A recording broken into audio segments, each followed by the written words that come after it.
Okay. So we are joined by our final guest of the semester, my friend, Erica Payton, owner of Swing Studio in Jackson, graduate of Madison Central, double graduate of Jackson State University. We thank you so much for taking some time for us today. I've got a room full here with me at Velma Jackson. We're recording this for our entrepreneurship class, and we're recording this for all of our friends in Madison County schools. Both of our alma maters, Madison Central, Ridgeland High School, Germantown High School, the Academic Autzen Center, and our YouTube channel. So thank you so much for fitting us in today. That's awesome. That was a great intro. Thank you. Now, obviously, we want to talk about all the, such a cool concept you have with the Swing Studio, and they've already got me some great questions about it. Mm. But I don't want to make this about your family because I know it's about you, and I know your family doesn't define you. But I think it's important to first of all to honor your late uncle, but Yes. to talk about your your uncle, the late great Walter Payton, one of my Yeah. favorite players of all time. One of the Yeah. first biographies I ever read as a kid was about him, and he grew up down the street from my aunt in Columbia. There, Yes. your brother are there with your dad. So, but the thing is, I have so many kids that say they want to be professional athletes. I want to play in the NFL, and then I want to have to do anything else. Well, your Hmm. dad. The great Eddie Payton, I've met him several times. Really funny guy, involved in a lot of businesses here in the Madison area. Right. But he played in the NFL, led the NFL in kick return yards in I think 1983. But does an NFL career just mean we don't ever have to work again and we have money for the rest of our lives? Absolutely not. Hi everybody. First of all, thank you for having me. Thank you so much. Absolutely not. Professional athlete, life as a professional athlete does not mean that you don't need to have anything else going on. If anything, it should really be a stepping stool to getting some other things going that you may be interested in. And you see now, like the Walter Payton Man of the Year award is a huge deal in the NFL, and it Absolutely. doesn't showcase your football accolades. It doesn't showcase your talent. It showcases your ability to take your platform and spread goodness in whatever way, shape, or form that may be. Um, Most of the time it's a foundation. 9 times out of 10 you're giving back in some way, and so if anything, being a professional athlete is a like a vessel. Like you're a vessel. That's a process. That's a part of your process. You want to get to a place where you can use your talent to bring goodness to the world in other ways. That's entertainment. That's totally different from spreading goodness to anybody and everybody in different ways. Yeah, and it's such an honor to have your name attached to such a great Yeah. award. Yeah, So that's what it's one of my favorite times of the year. Like they just came out with the nominees from each team, and I love seeing what they have going on. Like I'm a Kansas City Chiefs fan. I don't want to talk about the weekend that we've had. I don't want to talk about the season that we've had, but I am a diehard Kansas City fan. But one of the things that I really appreciate is two of the people on the team, Patrick Mahomes, Travis Kelsey. I was able to see firsthand how they gave back to the community. Travis Kelsey, like when I worked at a school in Kansas City, his foundation, like it was maybe a mile away from the school that I worked at. Our kids were able to go to his like where his foundation was centered. The name of the building, Operation Breakthrough. wow. Operation Breakthrough. And so really, really cool. 15 in Mahomes is another example of like Patrick Mahomes just constantly gives back to Kansas City. And so you think about how great they are at their sport, but the ability to take that greatness and be able to do something more with your life than just take the field week in, week out and just do that. So it's Yeah, absolutely one of my favorite things about the NFL. I never met your uncle, but I remember him as a football player, but I remember more about the person he was. And then I've met both of Yeah, your parents on several occasions, and the thing I always remember about your dad is he was always so pleasant. You know, he was a yeah. great football player, but I'm like, man, he's a really nice guy. He's all right. Now, but your dad is a perfect example because when his playing career ended, He Mhm. started the golf pro, really revived the Yep, golf program there at Jackson State. And that's how you grew up playing golf, and it led it to your business now. is. So talk about how you grew up playing golf, which times have changed. When we were coming up in the late '90s, there weren't a lot of black people playing golf. No. There were very few. This was before Tiger Woods. This was, Hmm. Charlie Sifford, when Jim Dent were probably the only two that we'd ever heard Yeah, of. yeah. So talk about stepping out, saying, look, most kids that look like me aren't playing this, and you found a love for it, and then you turned it into a business. I did. So I grew up, I think I started playing golf around 4 or 5. And it's not lost on me that that is a very unique experience, especially for a Black woman, and just when people find out that I'm an athlete, they first ask, "Oh, it must be soccer. It must be basketball." Mind you, I'm 5 feet tall. I'm very short. And I'm like, absolutely not. And so I love the feedback that I get from like being a golfer because it wasn't anything that I necessarily just I wasn't growing up and my dad was like, "Okay, pick a sport. We're going to stick with it." And I'm like, "Golf." No, I was exposed at a very young age. Whoops. Whoa, that was weird. Can you still see me? Yeah. Okay, okay. My phone just did something weird. I was exposed at a very young age. I was able to get teaching professionals because I grew up on a golf course, which again, I know it's not a very that's not exactly a common thing. But like you said, all of my swing coaches growing up were white men. And I absolutely loved them, adored them. But when I got old enough to kind of look around and realize, hey, all the kids that I'm around that are my age, we have common interests are white boys. My teaching swing coaches are white men. I don't think I had a female coach probably until maybe junior, sophomore year in high school. Wow. And she had a profound impact on my life. Her name was Lou Hart. So she was absolutely amazing. But I didn't have a female coach until way late after I started Wow. playing golf. And so to now transition that to, okay, I played golf in college. That was a great experience. There was other Black women. I mean, I played at Jackson State, so we played against HBCUs. And so I was just like, okay, like I'm not entirely alone in this. Like it's not like there is no other Black girls playing golf. And so now to kind of be able to say, I would like for people to have the ability, but also know who to call if they're looking for a Black female coach for their Black female child or a Black female coach for their Black male child. It's not anything like basically not to make it fully about race, but more so there's an option. Yeah. There's an option. And I guess that's the kind of resource. There's a resource. And that's kind of a better way to put it because when I was growing up, there wasn't another option. I was not around Black female golfers or coaches.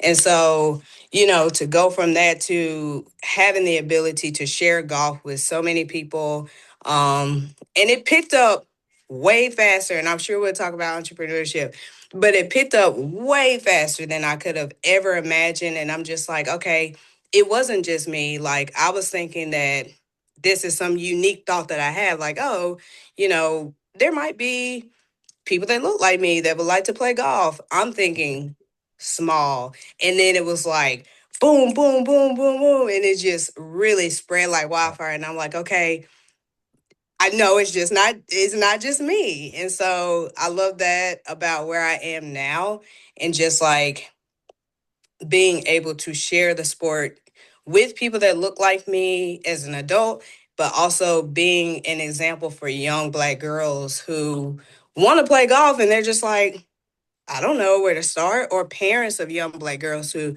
they may have an interest in golf.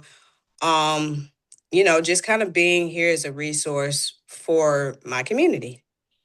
Yeah, now and we watched your segment with Kayla Thompson on WJTV at Live at Yeah. 9, which was hilarious, and she's been on this platform as well. She's a great friend of ours. She's so Um, funny. but that was a great way to market, and talk about that process because we talked about in class how you used that to get your name out there. And you even showed, Yes.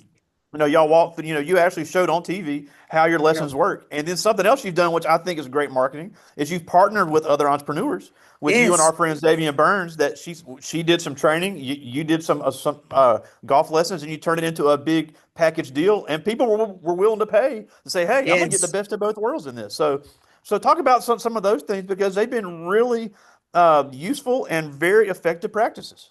Yes, absolutely. What I would say is that when you have an idea, you kind of think of yourself as being on this island of like, okay, I had this great thing in my head, and then you write it on paper and you're like, okay, I'm on an island with my paper.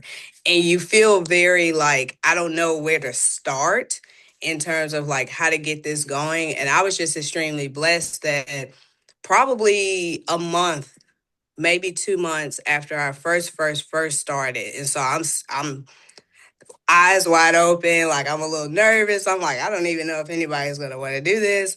And Kayla reached out with the opportunity to come and talk about it on the news. And that was just a huge blessing. And I was just like, okay, like this might be something. And so Xavier and I also connected shortly after I first started the business. And she was one of my first clients. She was one of the first people to support my business. And I was just like, I don't know you, you don't know me. We have a lot of mutual people that we both know, but like you can't by support, like genuine. I see what you're doing. I want to support you. I want to like spread the news about what you're doing. Like that is invaluable in my book. And so, like anybody that, especially when I was first getting started, anybody that supported me, I'm just like, you really didn't have to do that.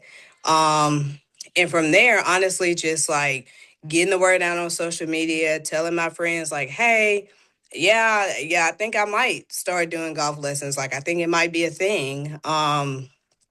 It's just been one thing after another. And so the process really started on social media, which I have mixed reviews about social media. It's not, I try to manage my time on there well because it can be very Absolutely, distracting. absolutely, It can take away a lot of energy that you could be using for something else. And so I just kind of try to manage it in terms of like what I'm putting out there. It becomes your brand. Like it becomes who you are in people's eyes. And so like if you're a good communicator as a business owner, that becomes part of your brand. She teaches golf and she communicates well.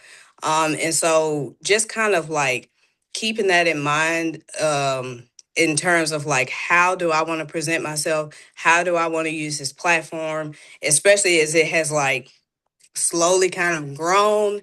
It's just like, okay, where do I really want this to go? What is my goal? And, those things change. Like when you first sit down and you're like, okay, this is what I want to do, it can change quarter to quarter, year by year. You see a different need. So you start to expand.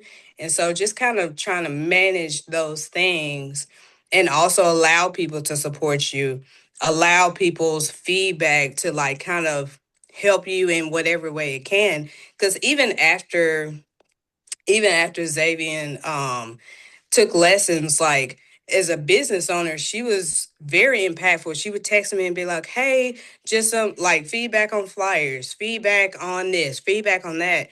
I'm taking it like, please keep it coming because when you start something, it's easy to get lost in, I would say, almost pride. Like, this is mine. I only want my input to impact what I'm doing. And it's not sustainable because you start to kind of feel the weight of that.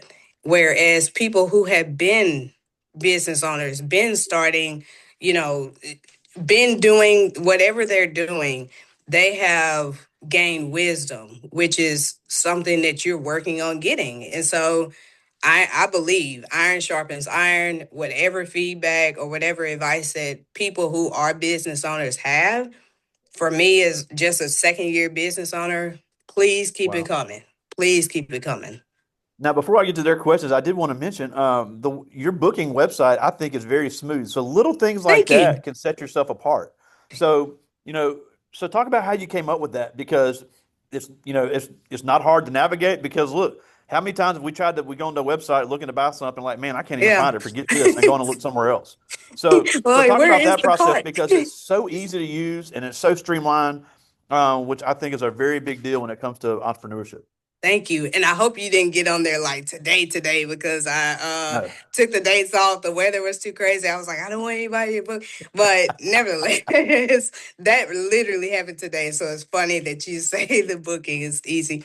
But when I was first starting, I have a good friend named Luther. He's a professional golfer. He's in the Jackson area. He's great. His coincidentally, his dad was the assistant golf coach when I was playing golf at Jackson State.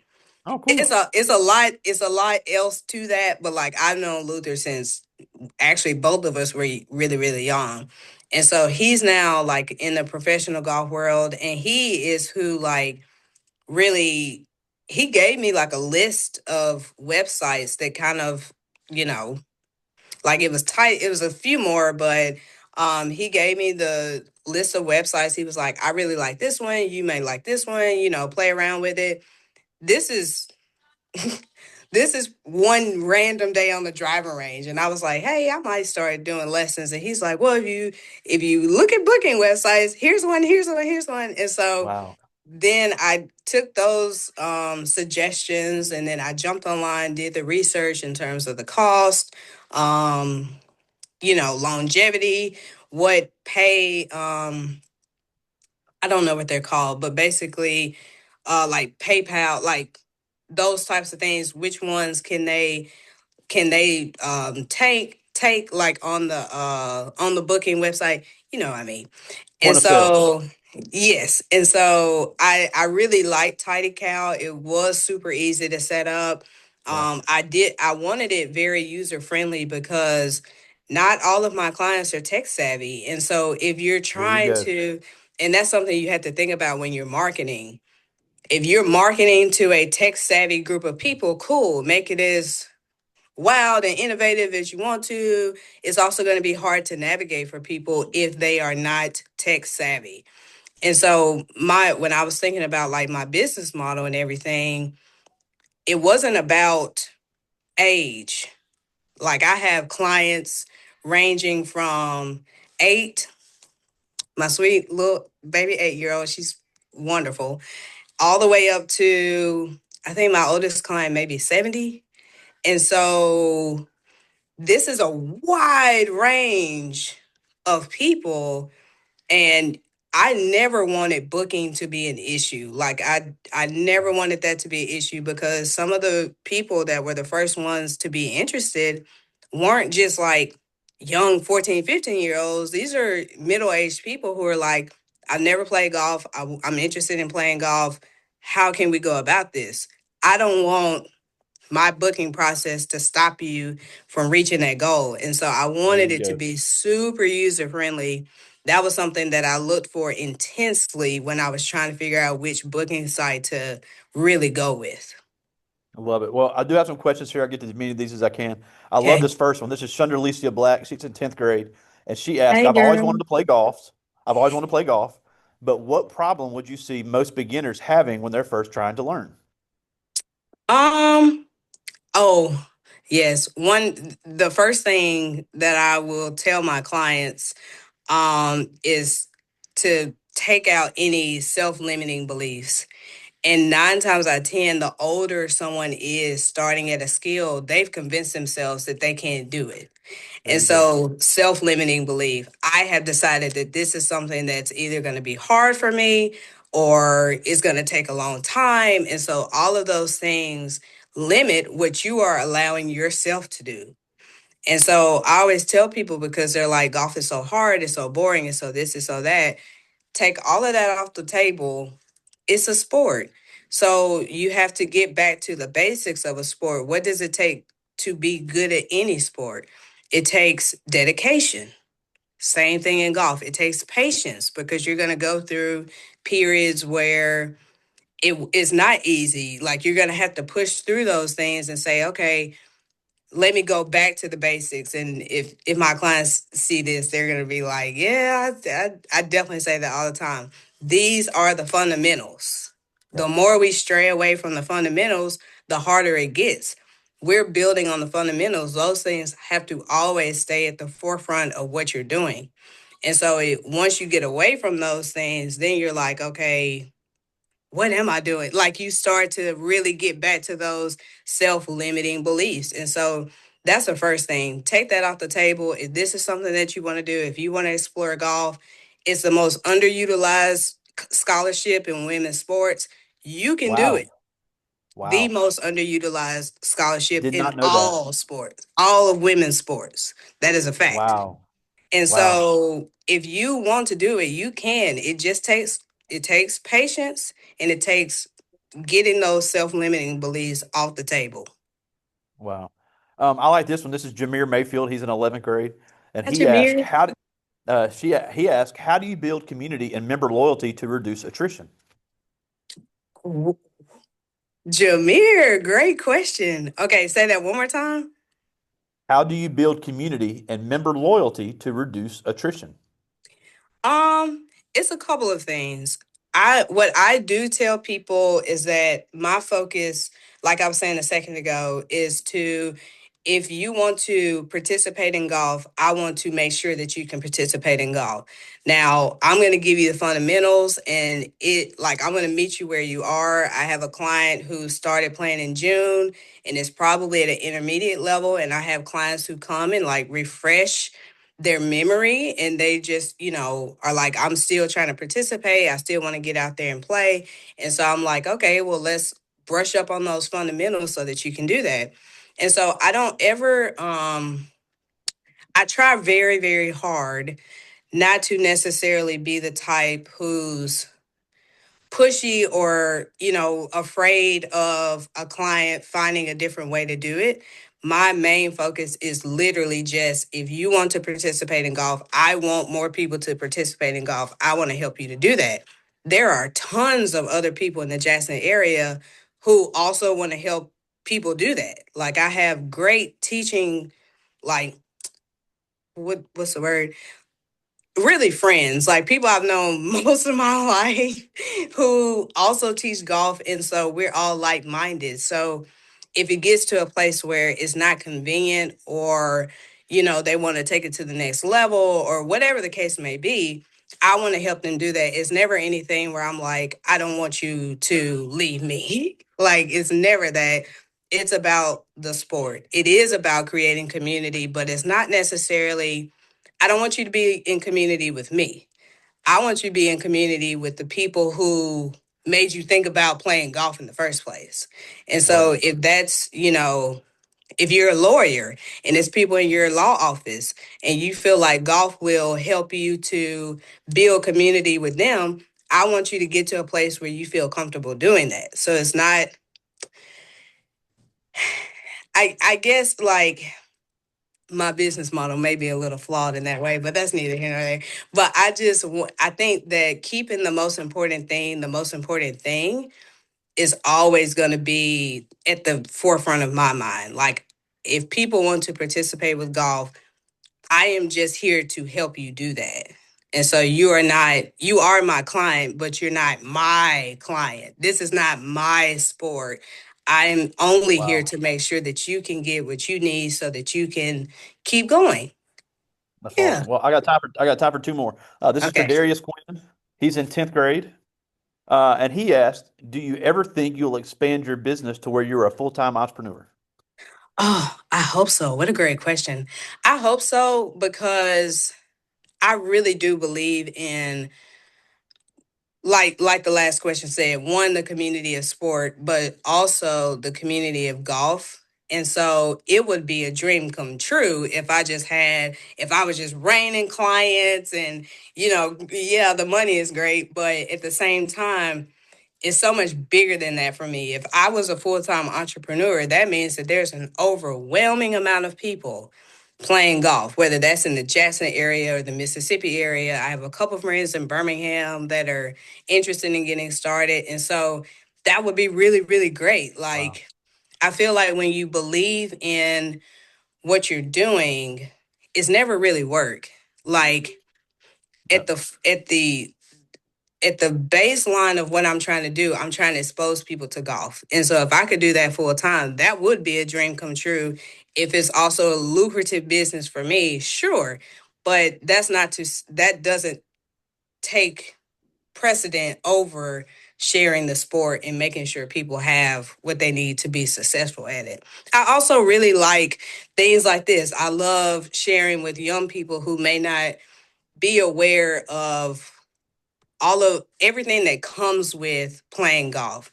And so like I've done a couple of things where it's just like maybe a workshop for kids. I did work at a summer camp all summer, like with junior golf. It was a junior golf camp. And that was extremely rewarding. It wasn't the most lucrative thing, but I'm living at the golf course. I'm, playing with kids. The kids, go home at noon. I go eat lunch. I come back. I've got lessons for the rest of the day. That is amazing. Like, that's all of these people who are getting hip to golf, and it's word of mouth. Like, as a young kid, if you're a young 8-year-old going to school, what'd you do all summer? I went to golf camp. I loved my teacher. I can't wait to go back next summer. Like, you can't buy that. I love it. I just got one more. This is Elijah Dawson. He's in 10th grade, and he asked, of all the courses you've played, what's your favorite one? Ever? Yeah. Whoa, Elijah. Okay. Um, okay, I'm gonna break this up. I have a local favorite, I have a statewide favorite, and I have a favorite period across the board.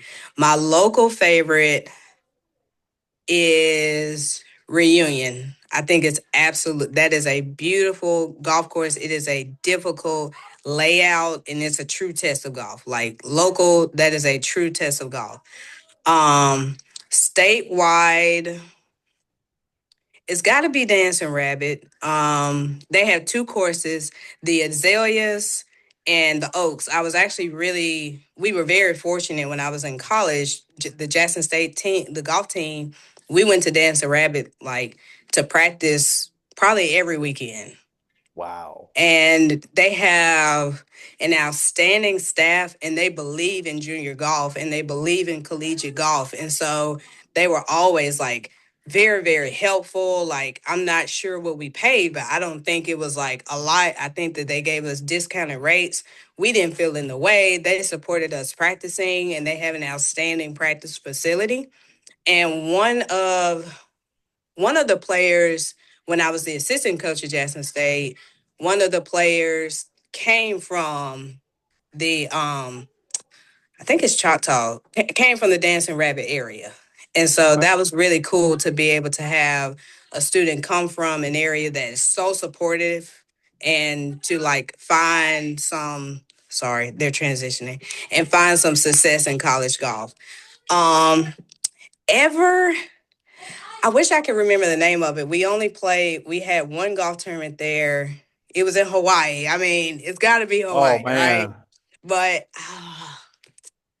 off the top of my head, I can't remember the name of it. I just remember getting to probably the last 8 holes. I say eight, the back nine.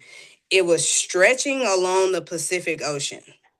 I'm Wow. not exaggerating. You could look out and see a rock like in the middle of the ocean, like seals are sunbathing.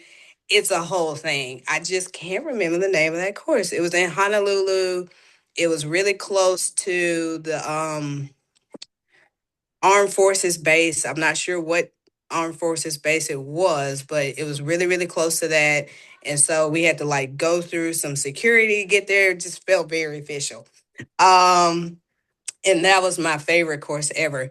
I am soon going to South Africa, and I'm very hopeful. I know. I'm very hopeful that I'll get a chance to play golf there.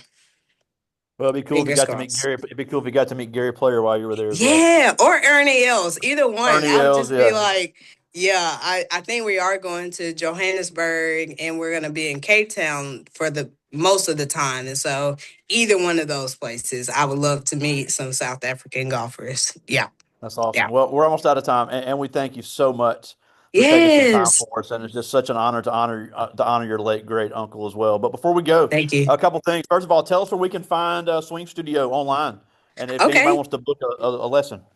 Okay, the booking site is tidycal.com/Swing Studio JXN, all one word. I also have an email address, EP Swing Studio EP at gmail.com. I check those both of those things every day pretty much. And so either one of those, and I don't have any events coming up right now just because of weather. Yeah. Gosh, isn't it terrible for golf? The weather is just it's the off season for golf, and so I'm hoping to be back up and running in May. I am also the assistant golf coach at Millsaps College, and so I will be traveling with the golf team February, March, and April, and so Cool. hopefully we're back up and outside and booking lessons starting May 1st. Yeah, and then all of your events will be on your Instagram, Swing Studio Jackson, as Yes. well. Yes, I'm gonna Um, do it end of the year. Thank you for supporting. I'm gonna do that here in probably in a couple weeks. So, yes, I'll be on Instagram as well. Now, the last thing before we go, you're a Madison County Schools alum. You grew up in the Yes. area. You were going to these same schools, but yet, just because I always say, just because you're the first at something doesn't mean you can't be the best at Oh it. no. So you Yeah. saw a need. You said, I'm going to be the first black woman to teach golf in the area, and you're starting to be successful at it. So obviously, it can be done. So if Yes. these kids are thinking the same type of way, how can they be just as successful?